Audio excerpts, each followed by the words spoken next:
let's get a little bit you know Here we go. at each other's throats here. Buckling in. Guild Accord. So I've rated this card very low. Yeah. Where do you guys have it? Let's see. Guild I'm way Accord. up, You're man. You're not way even up able to get here. them on the same screen. This is the Yeah. best Guild combat card. Accord, best You've got it combat at card. 14. Wow, I've you got have it about 13. I've got it at about like low 20s, 28, 28. 29. So our ratings vary dramatically. Our experiences with this card have varied dramatically. So I'll let you go first, Patience, and then you can tell. Then I'll tell you why you're wrong. Perfect, man. So the reason I think I'll be very brief actually. The reason I think that this is the best combat card is because Highliner is the best combat action, the best thing you can do to win combats. Early game, late game, it doesn't matter. It's the most effective. Getting 7 things in, dreadnoughts and troops in at the same time. And sure, it's expensive. 4 spice is still somewhat expensive, but way cheaper than 6. But there's the infiltrate value of it, which makes it always possible if you've got that 4 spice. And for me, Highliner is just a double whammy action because you get those 2 water, which opens up Research Station or the Great Flat, right? Like I love this card, man. I love this card. So tell me why it sucks, man. I'm listening. Here we go. This is by far the worst of the infiltrate cards, by far, and I am just taken aback by the fact that you have it so high on your list. But the fact here is that yes, going to Highliner for 4 is fine. It's very good. The card costs 6 to get. It has no reveal. You have to commit to using this to. I'm going to say it doesn't have a reveal. You're going to say yes, it gives you water, and it does some other things sometimes. It has no reveal. You're never going to reveal this card. You're going to try to use it for Highliner. That's what you're going to do. It has no flexibility. This is a very inflexible card. The thing is that you're going to be doing is you're going to go to Highliner. That's it. That's great. You can go there. You're going to get some troops in the combat. That's great. You're going to get more water. That's fine. The reason I rate this card so low is because if I'm going to go to Highliner, I'm probably going to just go there anyway, and I don't need the Guild Accord to do it. And even though it saves me some spice, which is probably the best thing about the card, besides the fact that it's infiltrate, because you're going to be able to tell when you can go to Highliner and no one else can go, but just by looking around the table. Usually it's not, that hard to tell. Unless someone's holding like the 2 extra spice and the high council, and and they're at 4 or something like that, and you're like, oh, maybe they can get there. This every time I've played this card, and every time I've bought this card, it has simply been a way for me to not buy Spice Must Flow. Like I've maybe this is the way I play, but if you go to Research Station, which I tend to do toward the end of the game, you will draw this card, and it will do nothing for you. But hold on a sec, dude. Play the Guild Accord and get 2 water, and then you can go to Research Station. That's why I love it so much, because I am an influence track heavy player. Yeah. And in fact, I value the shipping track more than most players. So I'm often getting the spacing, and I'm often going, and the shipping track. Oh, and the shipping. Okay. So I'm often getting the Spacing Guild Alliance in games I play. And so, to me, if I don't play it for its Highliner that round, I get 3 spiced and a water, and that's huge as well. That sets me up to get 2 water and use it. Like for me, this is a great synergistic card with getting Spice Must Flows. One round I win the combat, the next round I draw Spice Must Flow. Anyway, I love it that way. But you haven't got a word in edgewise here, BlackShadow. No, I guess I'm the rubber match here, right? Pretty much.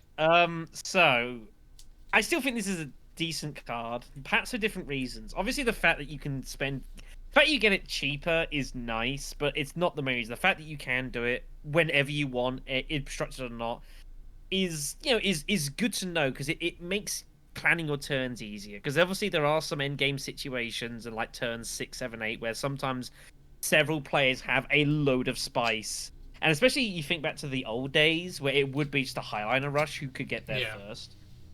Which admittedly isn't so much of a deal now, because of course there's so many other ways to do things. But obviously Highliner is still incredibly powerful.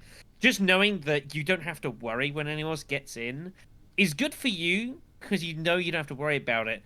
But it's also good for you because other people will know you've got Guild Accord, and it will always be looming on them if you've got 5 spice, sort of 4 or 5 spice, that you can always go there regardless, even if they go there first, sort of thing.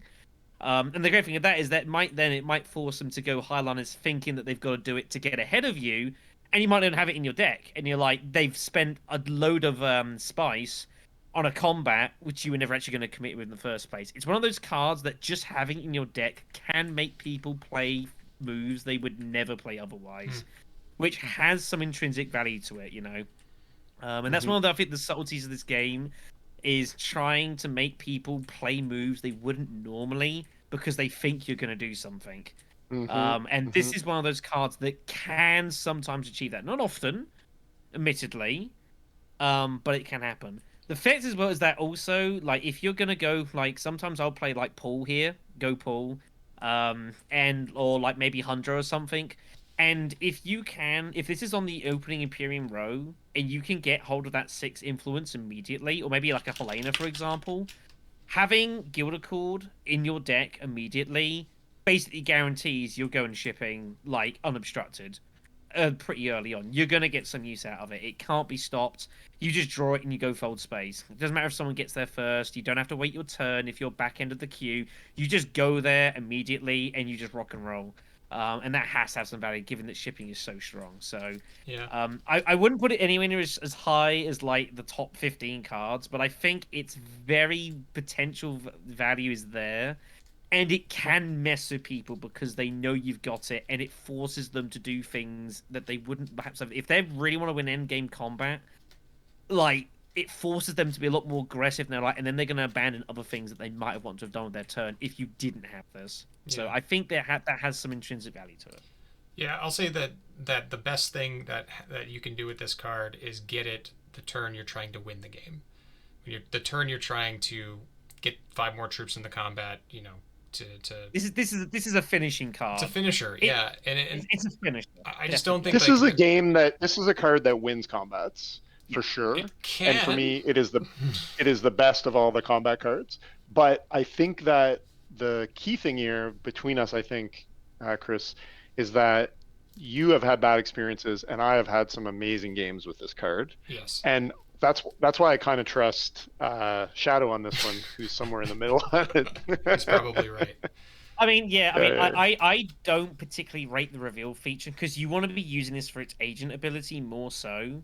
Totally. But then, like I said, I had one game where I saw this on the front row, and I got Hundro, and I got Recruit Mission, and I picked this up, and I was first turn, and I'd already fold space, revealed, picked up Guild Accord, second turn, fold space again, and just shipping. Oh, that makes and then sense. everyone else is stepping on top of each other to try and get their shipping in. I got like 3 turns completely unobstructed of just shipping, and it was just like ridiculous. Yeah. So, you know, you can do crazy things with this, then obviously like in late game you can do it. You can just feed troops in. Middle game you can throw a lot of troops and you can stack up, you know, and then you can do a lot of things with it. But it is a bit clunky sometimes. Yeah, I'd say that this does get better if you like always play toward getting that faction alliance. If you end up getting the guild alliance, like maybe, you know, 50% of your games or more, and that's your thing, you really like that, because that doesn't happen to me. I end up like trying to fight for it, and you know, it's just because of the bottleneck at Space and Guild, don't usually get it, especially if someone like a Baron's ahead of me. It's just impossible. Maybe if I'm like a Tessia in first or second position, yes, I could do that. But if I'm like or a Baron, but if I'm like third or fourth position, there's 0 chance that this is gonna ever like. Yeah, that's a really good point. I play a lot of Tessia, and I think it's very good for Tessia. Great very for good for Tessia. Tessia. Yes, I agree. Yep. Value for my money. All right, moving on. Fremenkamp coming in at 32. We all kind of have it around the same ranking here. 36 for myself and BlackShadow, and Patience at 32. So you were right on the money, Patience. You got it. You win the award. Well, and also what's noteworthy here is we just jumped in our average rankings from like a long way. Yeah, like 5 points almost, or 4.5 points. So we're getting closer. Like we're gonna jump again here with the next one, but. Yeah, I like Fremenkamp. I think it's one of the most powerful combat cards. It's perfect. You go to spice, you spend the spice, you get more troops, you get to deploy troops. It's a great card. Yeah. It reveals for 2 for some reason.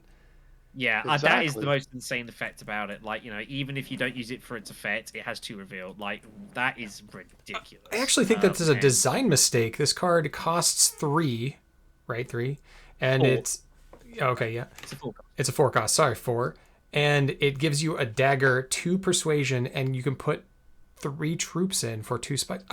This card is insane. Like, it's just so good. This is a very destructive card. It's also Fremen Bond as well, so it synergizes with that. This is a good. I can't really think of any decks where this isn't useful for something, And for 4 cost, like, it never hangs around the row very often. People will grab this. Even if you just use this to go shipping, and you just use it to put extra Gauss and troops in, like in the middle of the game. Yeah, that's scary. People will see that and think, we've got problems here. So Fremen Camp is a very, very scary card. Fremen Camp with like Sardaukar Legion is insane. Yeah, is insane. Fremen Camp for your shipping, Sardaukar reveal, and just send them in, and that's pretty intimidating. Yes. Just to reframe. Sorry, go ahead. I was going to say, for 4 cost, I think this is very cheap. I think, honestly, Yeah. Sardaukar should probably be 4, and Fremen Camp should probably be 5. Should be the other way around. I think to reframe our discussion about full-scale assault, if you think about it for a sec, with Fremen Camp, sure, you have to go to a yellow space. That is the limitation compared to full-scale assault. But you're getting 6 value in the combat. Full-scale assault, with its benefit on the dreadnoughts, is giving you 6 swords worth of benefit. Mm-hmm. You're in this one, you have, I think, a more utility card. Sure, it's costing you 2 spice. That's a cost. But comparatively speaking, for half the price, this is the better card. Oh, agreed. 100%. 100%. I will take this over full scale assault. I'll take 2 of these over full scale assault any day of the week. And there are 2. There are 2. Yep. There are 2. So that means I have to reorder my ranking. Okay. Embedded. No, I probably do too, because I have it lower than my full scale assault. Yeah. All right, let's go to Embedded Agent. Embedded Agent is 31. It is ranked 30.3 on aggregate. Yeah, we just jumped like another 4 average. Another 4 points. Slots. Yeah. Now we're getting into like the A tier now. All right, Embedded Agent. Who wants to talk about that one first? It's I'll say no. You go ahead first. I was gonna say, so this, like, on paper is obviously very, very good. The fact that it can infiltrate council spots is really nice. If you're like going obviously for techs and bits and pieces, it means people can't block you and stuff. Obviously its reveal effect. I think its reveal effect is actually really underrated. The fact you can reveal for 1 persuasion and an intrigue, like, that's pretty good. Yeah. So it means that this card has some use, even if you just pick, like, if you pick this up as a denial pick to someone else, and like you can't use it for the other effect we're about to talk about, just use it as a reveal is hardly bad. 1 persuasion and intrigue. That's pretty good. That will net you some goods over the course of the game. Obviously, the big part is the fact that if you place another Bene Gesserit, you get 2 shipping bumps, which is obviously pretty enormous. And the fact, obviously, that it's an infiltrate card means that you can't be stopped. Yeah. That's kind of nuts. It's nuts. Yeah. I love this card. I really, really love it. I love cards that you can reveal and get intrigue cards, because it messes with everybody's plan. Like, oh, they have an extra intrigue card. Oh, it could be anything. Like, you just rack up intrigue cards just holding this card. I love it. I love it. I love any of the cards that do that, actually. I think I rank them pretty high. This one and Thufir. I think are the only 2. Are those the only 2? I think that's it. This one and Thufir, I think, are the only 2 that do. Yeah. This card with Synergize, if you've got troop transports, this is just like absurd. Like, there's make no bones about it. This with troop transports is like, I wouldn't quite go as far as say it's unplayable, but it's pretty close. Because you can just throw in troops. What do you mean by unplayable? You keep saying unplayable. Well, I say it because obviously, like, you can just throw in troops into combats. I mean, unplayable for other people, not you. Oh, okay. For you, it's great. Okay. I mean, unplayable for the fact that you can just throw in troops into combat, like, as much as you basically want, and no one can stop you. Like, it's unbelievably powerful potentially. But it does have limitations. Obviously, the danger with this card, and I have seen people before, is this will turn up, say, on the opening Imperium row, and they'll pick it up, and then no Bene Gesserit cards come out. Yeah, sure. Yeah. That is a problem. Now, as I say, its reveal effect is totally fine. And to be fair, the fact also that it's often missed about this is the fact that this can stop you from getting blocked from Swordmaster as well. Yes. Which, of course, Yep. is a big problem in the early game. You know, if there's a big Solari rush and people just keep getting in front of you, this gets you in front of that, and that stops that being an issue. So that's a nice side effect. But obviously, you know, if you don't have any Bene Gesserit cards, this Still is good. still totally good. It's still totally fine. It's being able to get that one, and really, you need more than one. Though you need like a good couple of cards. But fortunately, a lot of the Bene Gesserit cards are fairly cheap.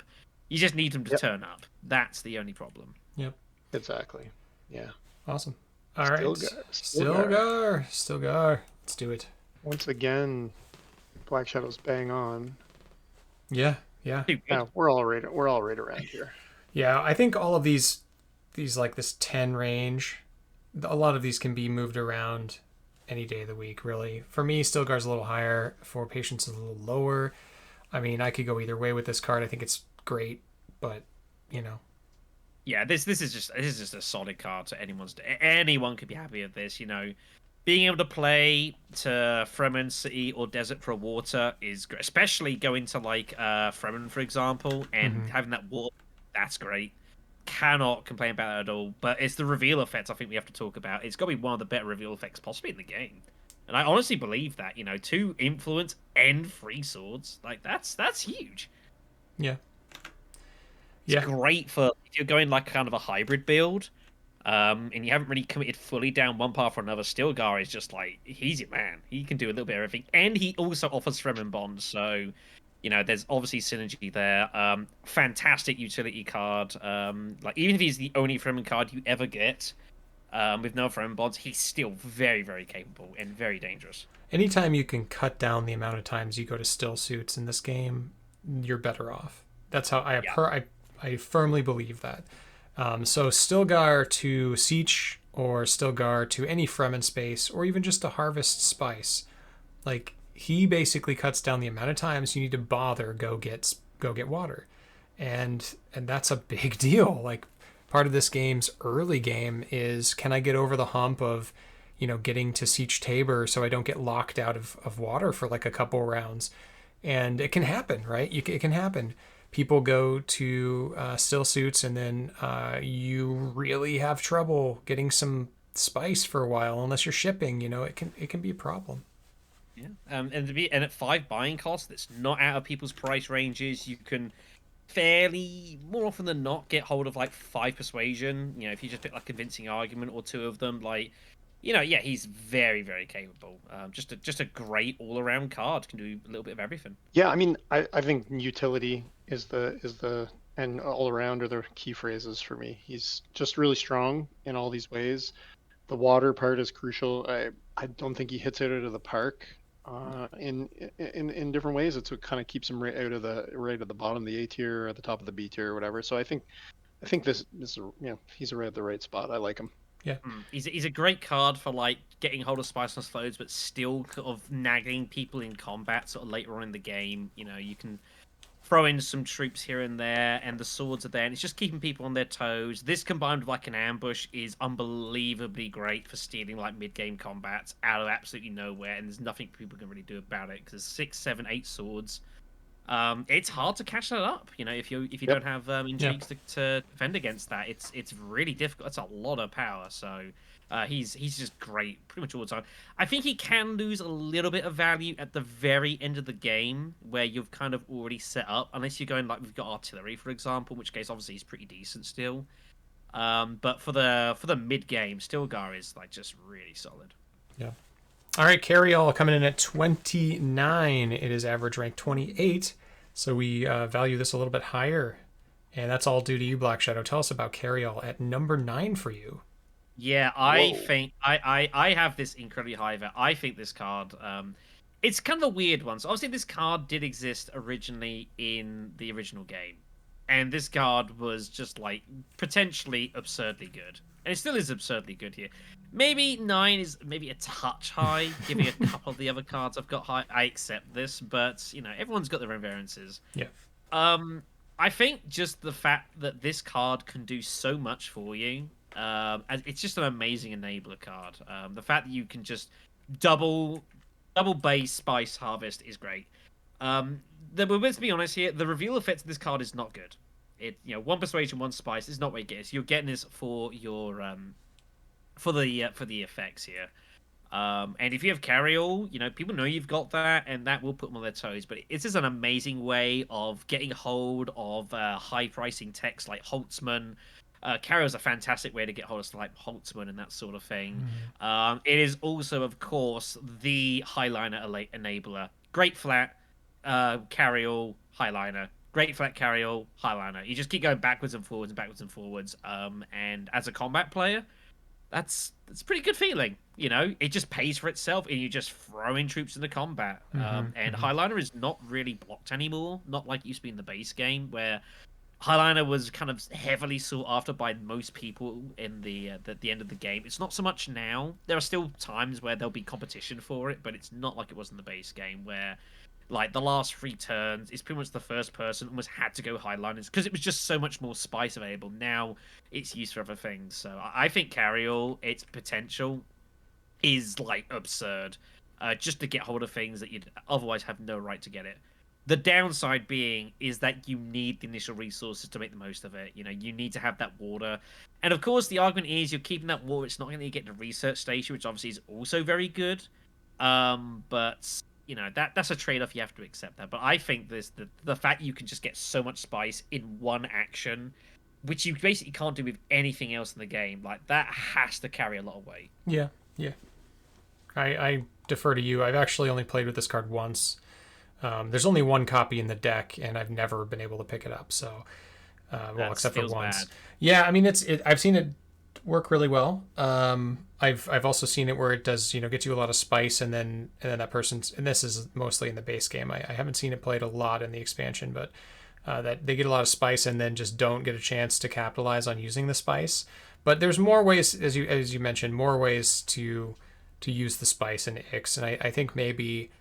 My weighting of it a little bit lower toward the bottom of the 30s at the top of the 40s is basically because of my lack of familiarity with the card. So yeah, no, I do think it's a decent card. I think that I can't agree with BlackShadow putting it in the top 10 or even probably top should have got 10. I think probably like 20. top 15 or 20 is probably better. Yeah, I put it high, but I love this card. I'd say it's great entertainment. I will say that I what you said is crucial about it, being able to alternate back and forth between picking up spice, going to Highliner, getting the water you need to either go to research station or back to more spice with when Carryall comes around again. Like it's a great synergy. And having played recently, with that strategy, my most recent tournament game I won with exactly doing that, not with Carryall, but with going back and forth between Highliner and spice. That's a powerful, simple, and direct way to play. But, people are, like you said, people are going to be on their toes for it and trying to block you. Well, the only issue with blocking is if you're making pretty heavy of this, people do not like, especially now in Rise of X, people do not like paying 2 water for free spice. They just hate it. Oh, for sure. People do not want to do that at all. So it comes into this this situation that has been, as people have kind of picked up as we go here, about if someone's doing something which is like really bad for everyone, someone needs to block it. Who's going to block it? Because whoever it blocks is harming their own game to do so. So no one gets involved, expecting someone else to get involved instead, and then no one gets involved and you just get away with it. Yeah. This is something you see more often than not with Carryall. If you can get to just go between Carryall and Highline, which is not easy. You need some influence, some faction access cards like Fu Fear, or those sort of things. Like this in Fu Fear, for example, is just absurdly strong, and just like it's almost a little bit abusive at times. Or Gildacord. If you can get Gildacord in this, you kind of or Gildacord. Yeah. I've had a game of Carryall and Gildacord. It wasn't.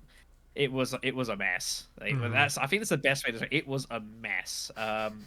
Because then if you don't have the entire resources, you can then just start going Imperial Basin, and you can still do it. Yeah. And it's only costing you 1 water, so you're even making water on top of what you're doing, and it's so much action compression. So, but you basically are. Yeah, and again, you don't have to do that. You can just go Carryall, and if you Carryall to like Imperial Basin twice, That's still a lot of spice you're picking up for, and you can still get hold of one of the many great techs in this game, which is going to help your game infinitely. So, it's a fantastic enabler. You know, occasionally people will just get in front of you, and you just don't see the pull carrier at the right time.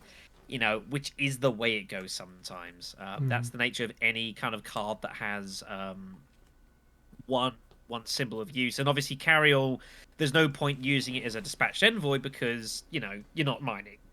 Yeah. So it really is a bit of a one-trick pony. It's just I think that one trick is so potentially powerful that it's a force to be reckoned with. All right, we are on to Boundless Ambition, and this is coming in at number 28 for us. An average rank of 2767. We've got this one pretty close together, I think. Does anyone want to take this one first? Yeah, I mean, I just had this in a game with somebody. Not I didn't take it, but somebody else took it in a game yesterday, and it was interesting. Like, you know, obviously we know Boundless Ambition with all its access and the free card when you reveal it. What do you get your ring when you play it, but as your agent bonus. But what's your reveals it up to 5 value? Yeah, up to 5. It's an unload feature. Yeah. You can acquire a card 5 or less. You must acquire a card. You must acquire a card. Yes. Yeah, so like later in the game, maybe less useful, but really this has got to be one of the cards that's like the most variable based on the power of your leader's ring and what stage of the game, right?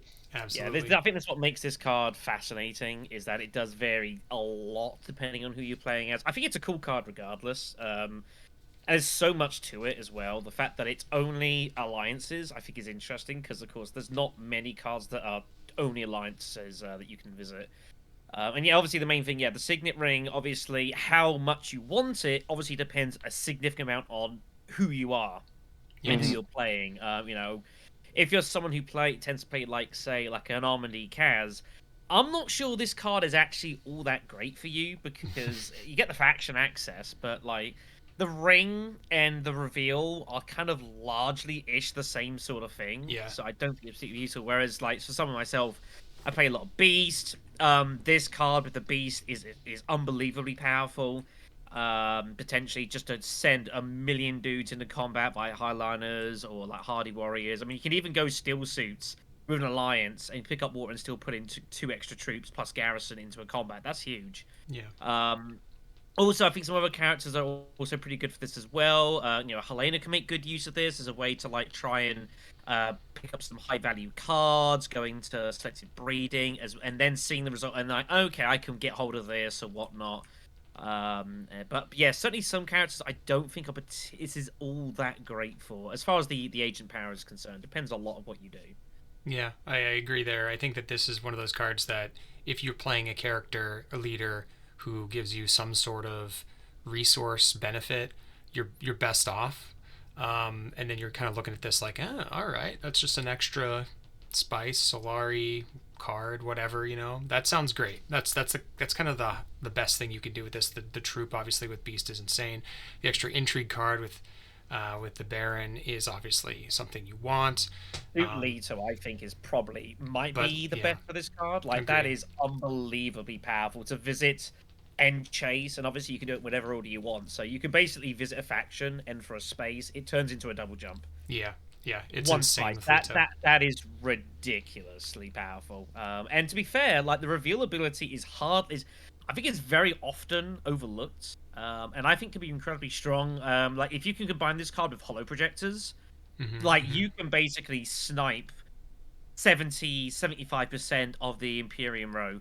You know, and you think if cards come out like Power Play, Sonocar Legion, Liat Kynes, you know, just holo projector, got it instantly, free bump. You know, it's unbelievably powerful. Yeah, this card also combos. Oh, sorry, go ahead, Patience. You wanted to. No, I was just going to clarify it. So it is a reveal or discard or trash. Yeah, and unload. Yeah, cool. Or trash. That's great. I forgot about that. That's important. Well, you probably never played this card because you're playing Tessia all the time. Not true. I actually have not played Tessia since my last tournament game. I've been playing everybody else. Wow. I'm playing a lot of Ariana, and I think this card is awesome with Ariana. Like, just you're swimming. Yeah. Yeah, definitely. I think actually just a quick note because I have played with Tessie a couple of times. This card can be a little clumsy-ish sometimes. Obviously, someone like Tessia, I don't think it's the best card. Like early No. on, it sounds good, but obviously as the game goes on, this loses effect. Another interesting one I think as well is someone like say Yuna.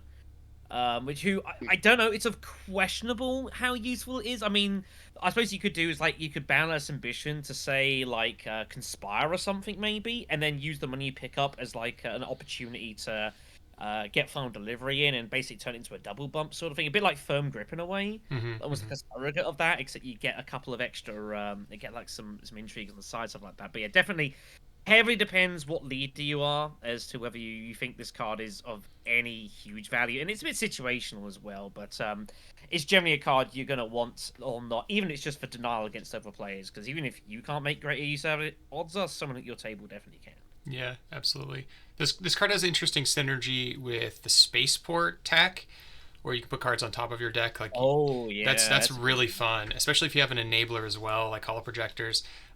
Discarding this card to immediately pick up a card is like some really fun like shenanigans you can do.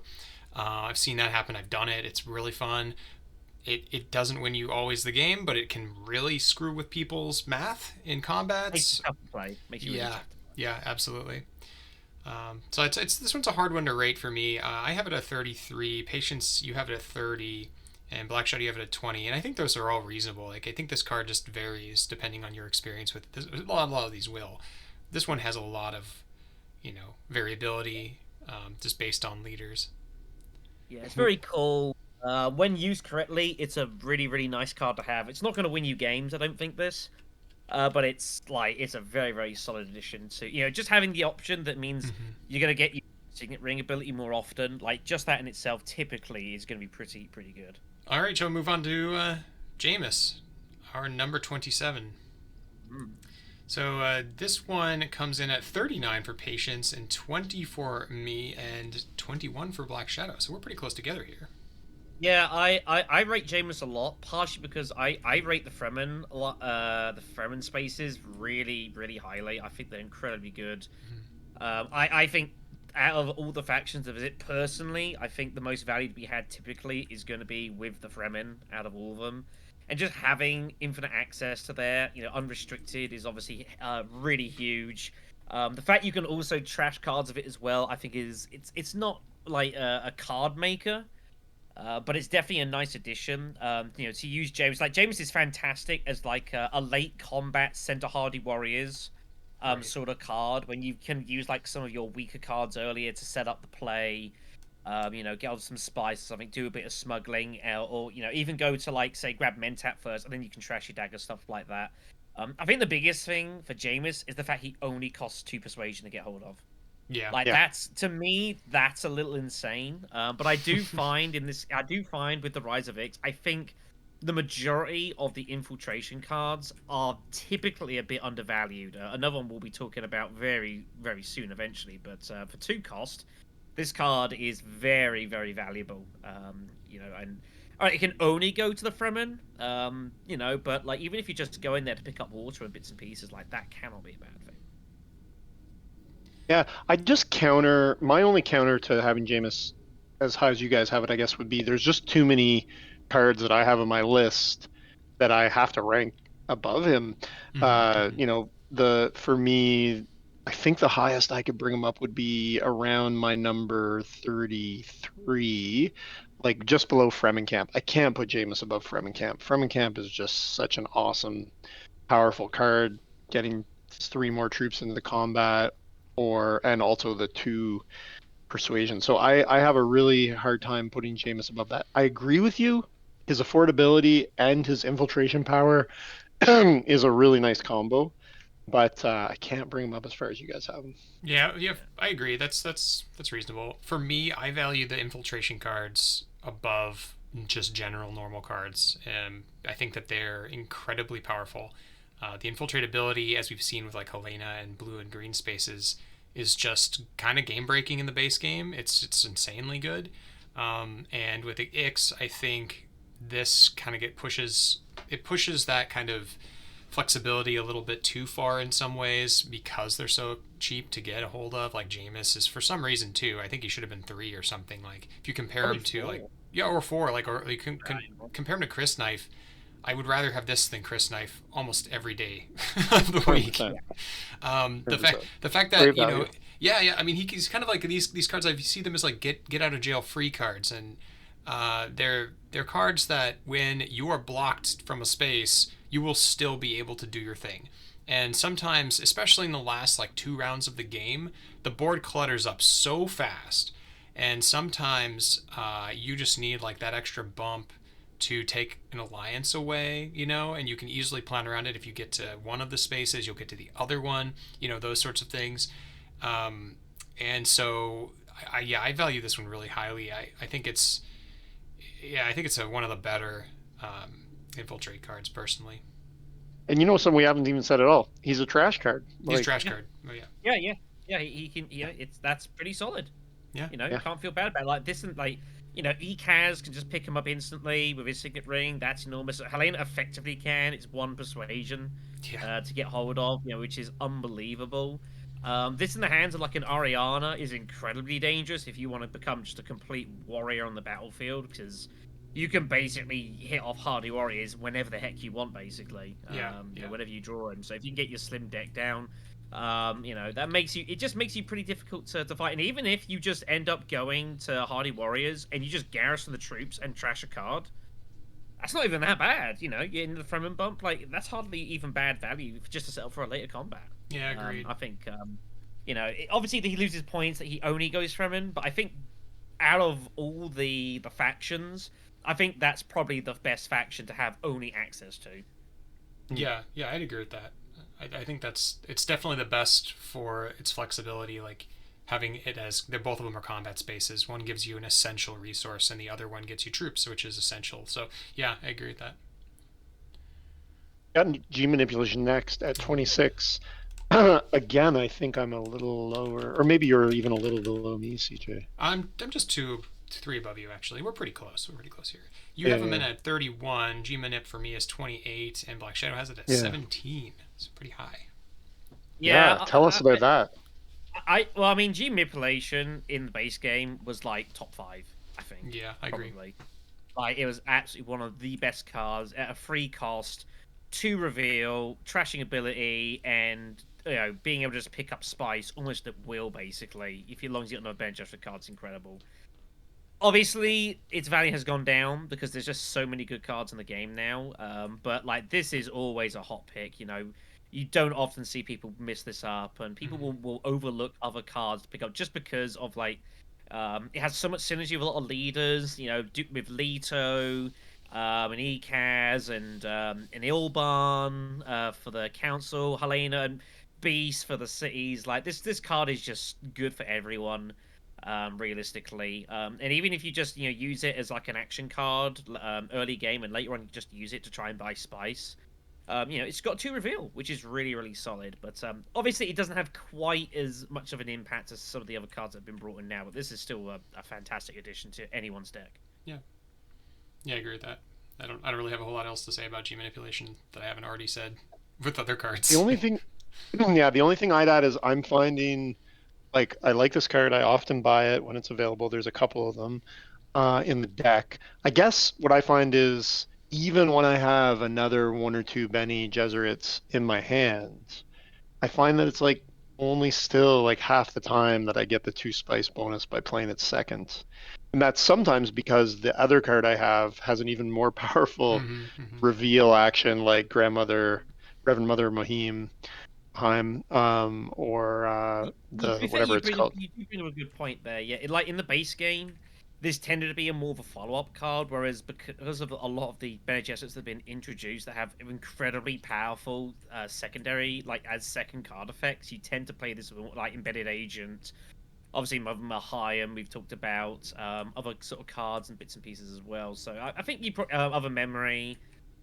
So yeah, you're probably right there. Like the 2 spice you don't see as often as you used to, and obviously with base game when spice was so valuable, it was huge. But now it's like it's not as big a deal because there's more ways to get hold of the stuff that you want. So admittedly that's true. I can't argue that. With the exception of Embedded Agent, the other two cards were in the base game. I mean, those are. I don't think that was so much affecting this card, other than the fact that there are just fewer Bene Gesserit cards on average in the deck, because there are a bunch of other cards now. I can't even remember that. I legit thought that was an introduction in other memory. No, it's base game, yeah. Jeez. So I think yeah, I hear what you're saying, but I think it's just the general dilution of the deck hurt it the most. Yeah. Agreed. I still think it's fine. Like, it's one of the, it's nice to always have a trash card. It's probably one of the better trash cards because it reveals for 2. So at the very least, it's just a better liaison. You know what I mean? It's just, in every way. It costs 1 more. Maybe it gives you some spice sometimes, but I think that you don't hope that works out. You just kind of like luck into it sometimes, So, but it's always one I'll pick up if I can. I have it just 1 above the voice, but I've since I made this list, I probably have started to value the voice a little bit higher. I'd probably have the voice above G-Minute, but they're pretty close.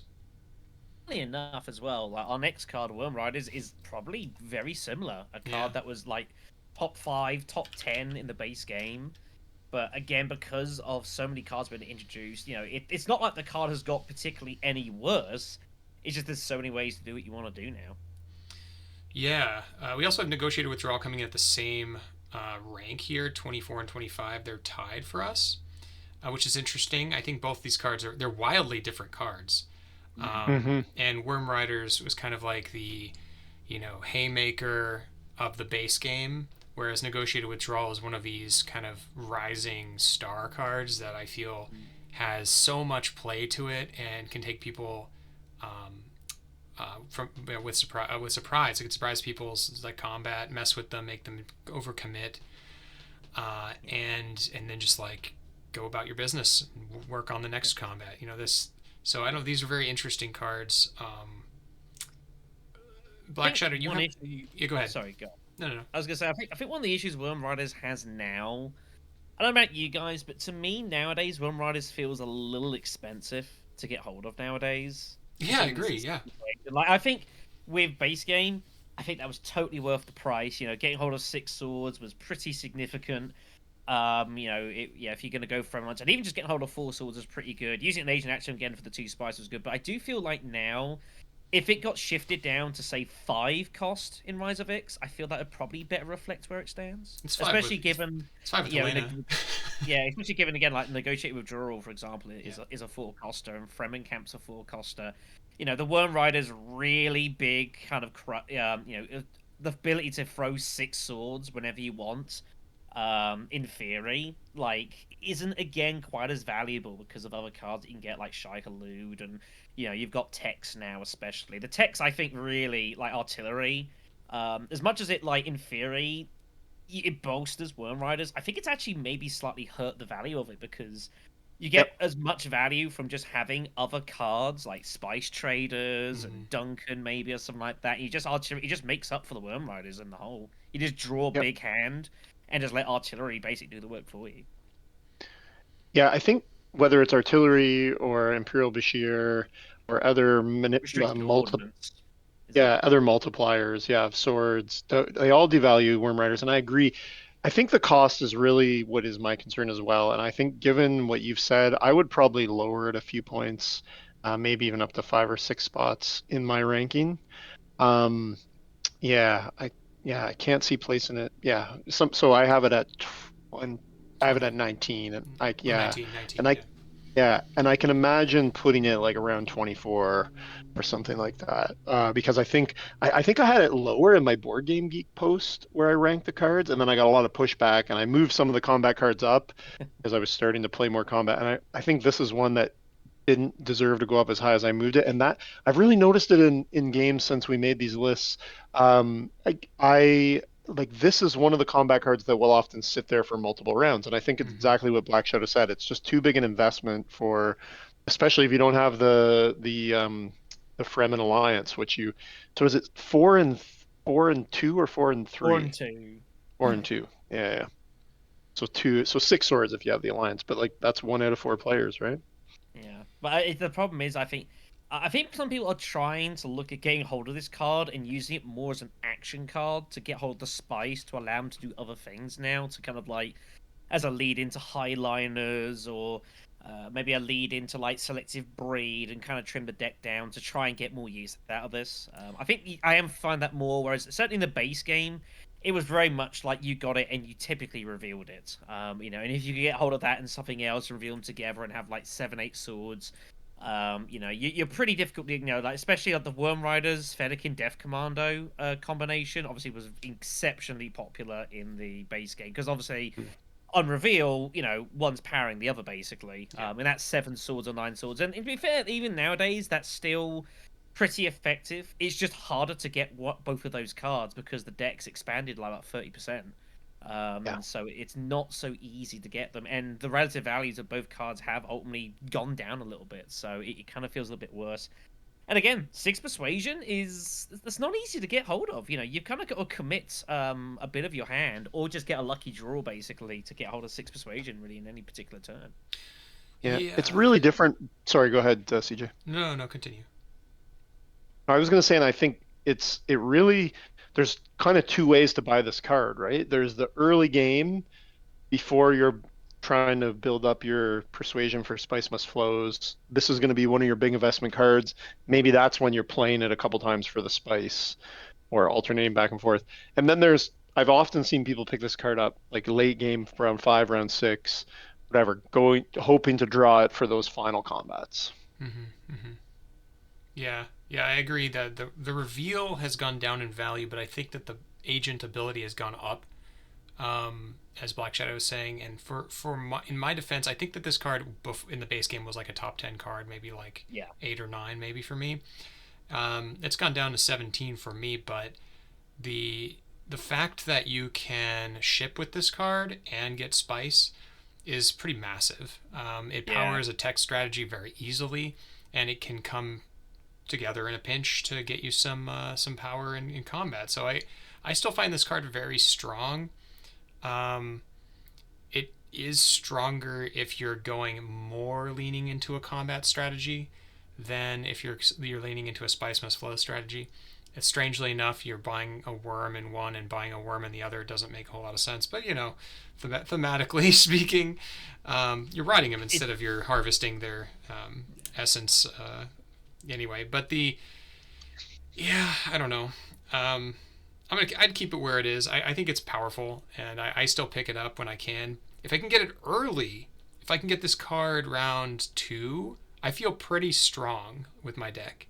That makes me not have to commit quite as much to combat, which is always good. That saves you some troops here and there. But it's also it makes you real dangerous in the middle game. Like rounds 3, 4, 5, you pick up a lot of like 2nd and 3rd places that you otherwise wouldn't even dream of trying to get hold of. Yes, I think nowadays though it can be a bit of a liability because that last round, you either win combat, like it sometimes comes down to a close draw, or a close 1 or 2 power, or strength or whatever. But with this card, you'll probably either just outright win it, and then or you don't need it. You're not even close, and that happens too.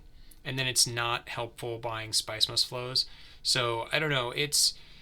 I guess it's the way you value Spice Must Flow determines whether you feel this is worth your time. Yeah, definitely a combat deck, but definitely a combat deck card. All right, negotiated withdrawal. Yeah, so also the same ranking here. I have this one. I like this card a lot. Actually, below Worm Riders, I have this at 22. Patience, you have it highest at 17, and BlackShadow is at 34. Well, kind of like flip-flopped here a little bit. Why don't you start, Patience? Yeah, I think for me, this card is just like a lesser Web of Power or In the Shadows. This is a card that I build an influence track deck around. And I love to pick this card up early. It's relatively affordable at 4. There's a couple of them in the deck. And there's 3 things about it, right? So you're playing it, you're withdrawing you're revealing it usually to withdraw 3 troops, and get a bump on the track of your choice. excuse me. But the upside of it is when you reveal it and do that for a bump, which is sort of what puts it on parallel with In the Shadows or Web of Power to some degree, you're also getting 2 persuasion to spend, unlike those other cards. And on top of that, if you don't want to do either of those things, you have access to all 3 of the color symbols, in terms of access. So I just think like this is a card that an affordable card that I can partially build my whole game around. Really like Yeah. it. Yeah, I agree. I rated this too low in my rating. There's no question about that. I rated it too low, so I already accept that. But I mean, it's an incredibly it's a good, as much as it's a good reveal effect. It's also a very annoying reveal effect because of course it can obviously screw with other people in combat, and obviously ultimately they're going to be able to, typically they're going to try and set up so like they're able to basically reveal last, so they can kind of see where they're at. Sometimes people will just put in the free with just the intention of drawing them, and sometimes you can kind of see it coming. But it's obviously it's a little annoying that I find it's a tricky card to fight against. There are some other cards that you can kind of see, like landing rights, for example, which cost the same. You can kind of see it being set up more often than not. Other cards, like obviously like say Mother Mahim, you can sometimes see is coming. You can kind of play against a little bit. Negotiated really is a bit more difficult to do with that because obviously it's not too difficult to set in free troops, especially like this in the hands of Helena is like absurdly powerful because she can basically put in free troops basically whenever she wants because of course she can never be blocked. Also this combined with Bounty Hunter is unbelievably powerful again for the same reasons because you can guarantee a bump on the track for free basically whenever you want, which is obviously pretty nasty. It does lose. It obviously has to lose the points because you typically are going to reveal it. You're not typically going to use it as an action because there is no agent bonus. It gives you a troop as well when you buy it, which is unique. Nothing else does that, which is not too bad. And some people do overlook sometimes, even like in like the second to last turn. Like there's a couple of times I've just bought Negotiate Draw just purely to put a troop in my garrison, just for the next fight, which I think can get overlooked sometimes, as players will do. Yeah, that's something we haven't mentioned. It gives you a free, or maybe Patience did mention it gives you a free troop when you buy it. Yeah, which is not bad. It's not the reason to buy it, but it's a decent play. It's all a question of how do you try and make someone not most use out of this card? Because of course, if someone puts in free troops, yeah, and you think they've got this in their hand, how do you try and get them to how do you play against it? How many? Because obviously, if you just throw in like highliners and just throw it in, they're just going to retreat all day, and it's a lot of wasted resources. So what do you do then? Do you put in like 2 troops or something? Do you put in 3? You've kind of got to make them second guess whether they want to like actually retreat the troops or if they'd rather try and fight for the combat, which is I think what you've got to try and do sometimes. You've got to. It's difficult because of course you don't necessarily know when they're going to have it. Sometimes it'd be a bit more apparent, but I think that's something you have to like be willing to do, which again is tricky. And I think in a free player game, you can probably do that a bit more, kind of like almost play a bit of poker with them in a way, and kind of try and call them and say, are you gonna just let me have like this first place battle prize for free, or for 2 troops? Like someone puts in 3 troops, and say first prize is like a victory point, and like a water or something, desert power or something like that, like. You have to mess with them a little bit, which can be pretty fun, but you don't see it very much in 4-player games because obviously there's so many other dynamic factors, which is a little bit of a shame. So, it's a very good card. There's no question about that, and it can be exceptionally frustrating to deal with. Yeah. I like the poker. The poker analogy. I'm sure. I like any cards that let you bluff, and this one does let you do that, so that's cool.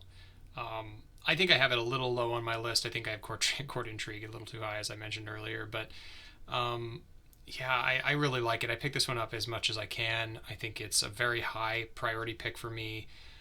Its power level does tend to vary based on how much access to troop spaces you can get, but it's not too hard to get a couple of troops in there. The thing that I'll say about this card that might be kind of like be a little bit wary of is that you can end up in situations where you aren't able to get the troops you can trap yourself in feeling like you pick up this card and you start scrambling to put troops in just to withdraw them, and you can end up just doing things you wouldn't normally do just to feel like you've got to get the reveal effect because it's a free bump, it's great, and then you just start like kind of losing focus on what you're actually attempting to do. That is something you've got to be a bit wary of. That's a really good point that you made there. I agree with that. The upside of that is, like, which we haven't really mentioned, is when you withdraw, and the troops are there for the next round, right? And so when you're going to build your game around this card, which I think is the way you play it, usually it can be just an add-on, but it's generally the way you're building a game around this card and other cards, like a faction track / Splice Must Flow game. This card, you just really have to make sure that you're not stuck without troops, because like you said, if you start scrambling just to get troops so you can withdraw them, then you're off kilter because you're not maximizing your plays. Yep. It's best though when you know you're going to lose a combat anyway, and the second and third place rewards are crap.